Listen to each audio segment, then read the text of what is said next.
எல்லாருக்கும் வணக்கம். வந்திருக்கும் பத்திரிகையாளர்களுக்கும் ஊடக நண்பர்களுக்கும் மற்றும் இணையதள நண்பர்களுக்கும் எல்லாமே நம்ம இங்கே இருக்கிறவங்க எல்லாருமே நம்ம ஃபேமிலி தான்.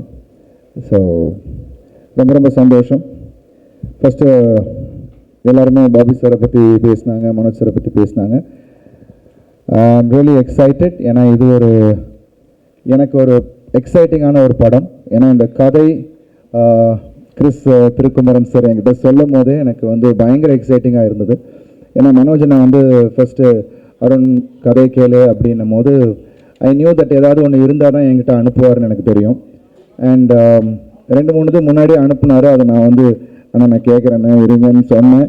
அண்ட் கேட்டு கூட அண்ணா கொஞ்சம் டைம் எடுத்துக்கிட்டேன். So he knows. ஏன்னா இப்போ என்னோட பயணத்தில் நான் எப்படி கதை கேட்பேன்னா ஒரு ஆடியன்ஸாக உட்காந்து அது ஒரு ஆடியன்ஸை எக்ஸைட் பண்ணிச்சுன்னா கண்டிப்பாக இந்த படம் பண்ணணும் அப்படின்னு நினைப்பேன். நான் அதுக்கப்புறம் தான் என்னோடய கதாபாத்திரத்தை நான் திங்க் பண்ணுவேன். அதே மாதிரி இந்த படம் ஃப்ரம் பிகினிங் டு எண்ட் ஆடியன்ஸை ஹுக் பண்ணி வைக்கும். அண்ட் ஒரு கனெக்ட் இருக்கும் ஆடியன்ஸ்கிட்ட. அண்ட் ரெண்டாவது இதில் என்ன எக்ஸைட் பண்ண விஷயம், தடத்துக்கு அப்புறம் டபுள் ஆக்ஷன் செகண்ட் டைம் பண்ணுறேன். ஸோ டைட்டில் என்ன அப்படின்னு கேட்கும் போது மனோஜனை இது எப்படி இருக்கும் அப்படின்னு சொல்லிட்டு ரெட்டத்தலை அப்படின்னு சொன்னார். எனக்கு பயங்கர எக்ஸைட்டாக இருந்தது.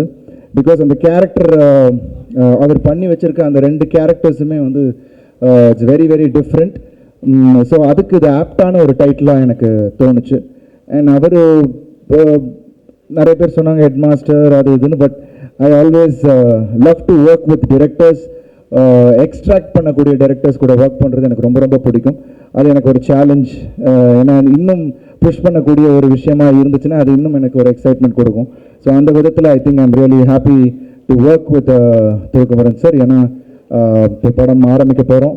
அண்ட் அதுக்கான அந்த பிகினிங் ஸ்டேஜஸ்லேயே அவர் ஒர்க் பண்ணி என்கிட்ட அந்த காமிக்கிற அந்த விஷயம், சார் இது இப்படி இருந்தால் நல்லாயிருக்கும் சார், அது இப்படி இருந்தால் நல்லாயிருக்கும் சார் அப்படின்னு ஒரு சின்ன சின்ன ஒரு விஷயத்தை கூட அவர் என்கிட்ட டிஸ்கஸ் பண்ணி I am really excited. So கோன் சார், நீங்கள் எதிர்பார்க்குறத விட அதிகமாக கொடுக்கணுன்றதான் என்னோட ஆசை.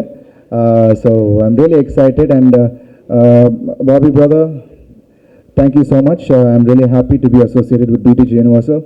And Manoj Anna, thanks for giving me this script. So and in the team work பண்ணுற எல்லாருக்கும், இந்த படத்தில் ஒர்க் பண்ணுற எல்லாருக்கும் ரெட்டத்தலை. ஏன்னா அந்த படத்தோட டைட்டில், படத்தோட பிகினிங்கே எல்லாமே பாசிட்டிவாக அமைஞ்சிருக்கு அப்படின்னும் போது ரொம்ப சந்தோஷமாக இருக்குது. அதில் ஒர்க் பண்ணுற heroines Siddhi and Tanya and Balaji and all the rest of the actors and எங்களோட crew members. Antony sir always NVM. ஏன்னா இன்றைக்கும் என்ன இருந்தாலும் அந்த ரன்னிங் ஷாட் அவர் எடிட் பண்ண விதம் இன்றைக்கும் அது எல்லாருமே சார் அது வேறு லெவலில் பண்ணியிருந்தீங்க சார்னு சொன்னாங்கன்னா அதுக்கு காரணம் அந்த இடத்துல அந்த டேபிளில் ஆண்டனி சார் பண்ண ஒரு மேஜிக் தான். என்னதான் நம்ம பண்ணாலும் அந்த இடத்துல ஒரு சில விஷயங்கள் அங்கே பண்ணும் போது it works and it connects with the audience. So thank you Antony sir. And Sam brother, thank you so much. ஏன்னா அவர் கூட ஒர்க் பண்ணியிருக்கேன். அவரோட அந்த இஸ் ஃபினாமினல் டேலண்ட். நிச்சயமாக இந்த படமும் அவருக்கு ஒரு நிறைய தீனிப்பு இருக்கிற ஒரு படமாக இருக்கும். ஏன்னா கதை கேட்கும் போது எனக்கு தெரிஞ்சுது. அண்ட் விஷ் எல்லாரும் டீமோடு நான் சீக்கிரமே ஒர்க் ஆரம்பிக்கிறதுக்கு I'm ready and we are all geared up for it. And I'm sure Rettathala BTG Universal ஒரு முக்கியமான ஒரு படமாக உங்களுக்கு எல்லாரும் பெருமை சேர்க்கக்கூடிய ஒரு படமாக இருக்கும். அதுக்கு நாங்கள் எல்லாரும் உழைப்போம்னு இந்த நேரத்தில் நான் சொல்லிக்கிறேன். And thank you so much. And press media எல்லாருக்கும் ரொம்ப ரொம்ப நன்றி. தேங்க்யூ. சீக்கிரமே ஐ திங்க் ப்ராடக்டோட நாங்கள் எல்லாரும் உங்களை சந்திக்கிறோம் அடுத்த தருணத்தில். Thank you so much. Thank you. And thank you PRO team and all the others. Thank you so much.